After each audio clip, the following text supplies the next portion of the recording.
வணக்கம் ஃப்ரெண்ட்ஸ். இந்த மாதிரி நம்ம வந்து கட் பண்ணுறோம் அப்படின்னா, இப்போ நம்ம இது வந்து கட் பண்ணியிருக்கோம். இது வந்து கைக்கு கட் பண்ணியிருக்கோம்.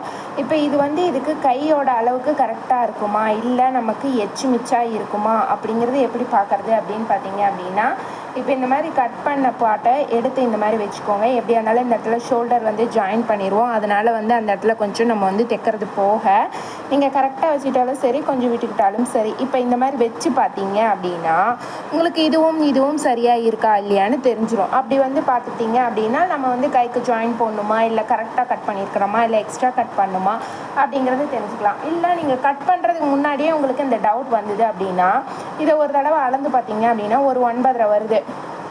அப்போ இந்த இடத்துலையும் பார்த்தீங்க அப்படின்னா நமக்கு 9 இன்ச் வருது. இந்த மாதிரி நம்ம அளந்து பார்த்துட்டு கூட கைக்கு கரெக்டான அளவில் கட் பண்ணிக்கலாம். இந்த மாதிரி ஸ்டிச்சிங் சம்மந்தமான நிறைய விஷயங்கள் தெரிஞ்சுக்கணுன்னா மறக்காமல் நம்ம சேனலை சப்ஸ்கிரைப் பண்ணி என்னையும் ஒரு மோட்டிவேட் பண்ணுங்கள். தேங்க்ஸ் ஃபார் வாட்சிங் ஃப்ரெண்ட்ஸ்.